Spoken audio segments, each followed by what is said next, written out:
मर्द का बच्चा नहीं मिला तो भरत जी बहुत व्याकुल हो गए। ना खाते हैं ना पीते हैं, शरीर सूख के ढांचा बन गया।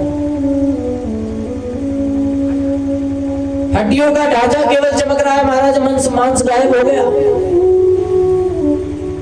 मर्द के मोह में कहते हैं कि अपने शास्त्रों में पाया गया है कि मरते समय आप जो कल्पना कर रहे होंगे, जो मन में सोच रहे होंगे, हो सकता है कि आपको अगले जन्म में उसी वृत्ति में जाना पड़े। और ये मर्द बन गए।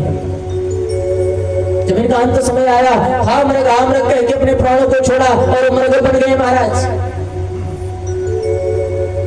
लेकिन कोई साधारण नहीं थे, कोई साधारण आदमी नहीं थे भरत जी, महात्मा भरत थे।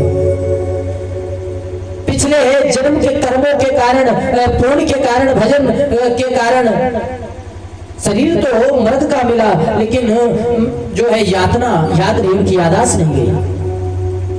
अब सोच रहे हैं महाराज बड़ी गलती हो गई हमसे,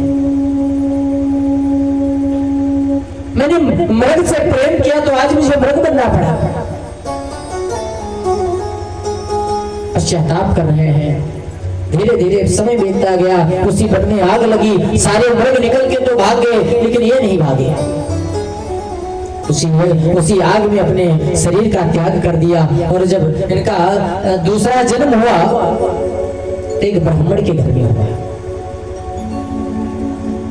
ब्राह्मण जी की 2 पत्नियां हैं, एक के और बेटा बेटी, और एक बेटा एक बेटी, भरत जी और भरत जी की एक बहन।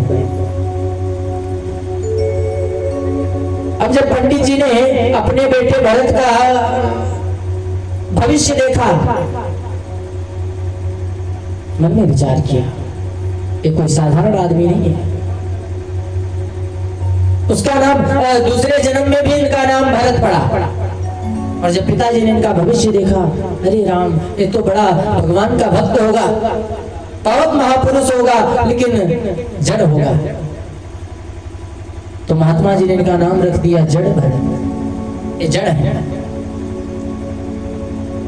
पंडित जी को जो है मंत्र सिखाते हैं, गायत्री मंत्र फूका का नाम है। ये जो गायत्री मंत्र होता है, कभी मंच से माइक पे नहीं बोलना चाहिए। वेद का सर्वोच्च मंत्र है गायत्री मंत्र, इसे कभी भी मंच से माइक पे नहीं बोलना चाहिए, मना है माइक पे बोलना। पिताजी ने भरत जी के कान में गायत्री मंत्र फूका, दीक्षा दे दिया। अब पंडित जी भरत जी को मंत्र सिखाते हैं, लेकिन भरत जी सोचते हैं कि अगर जो आज मैंने याद करके इनको सुना दिया एक मंत्र, तो कल कहेंगे अब संकल्प याद करो, विवाह कराना सीखो, फिर कल कहेंगे किसी बच्चे का नामकरण है, जाओ नामकरण कराओ, किसी की शादी है, जाओ शादी पढ़ाओ। फिर तो मैं जिस झंझट से निकलना चाहता हूँ उसी झंझट में फिर मैं पड़ जाऊंगा ना। पिछली बार जो गलती की, इस जन्म में अब गलती नहीं करूंगा। अब तो कनेक्शन उन्हीं से जोड़ के रखना है, खूब भजन करना है। मुझे दुनियादारी से मतलब नहीं है भाई।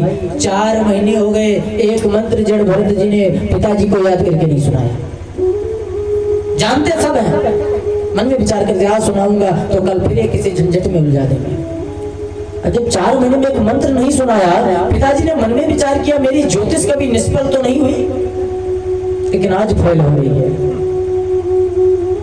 समय बीतता गया, पिताजी का स्वर्गवास हुआ। और जब पिताजी चले गए, अब भरत जी का काम क्या है? आधे में पूरा घर और आधे में ही अकेले।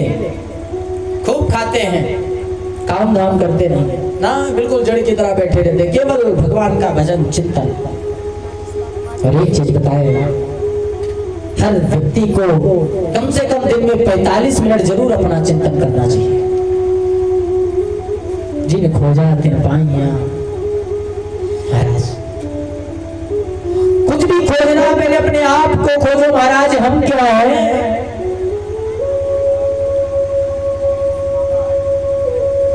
कुछ नहीं है महाराज, अपना चिंतन करो।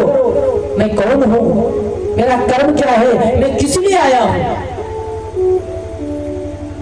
महाराज ये जो मानव का जन्म है बार बार नहीं मिलता।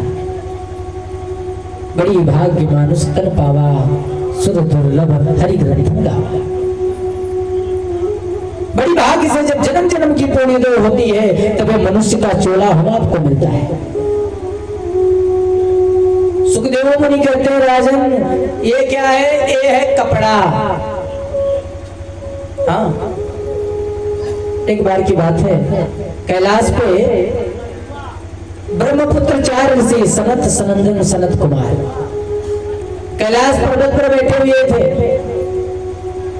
भगवान शिव के दर्शन करना चाहा। माता पार्वती ने कहा ना नहीं जाने दूंगी। उन्होंने कहा नहीं, मैं तो दर्शन करूंगा, मैं तो बिना दर्शन किए नहीं जाऊंगा भाई।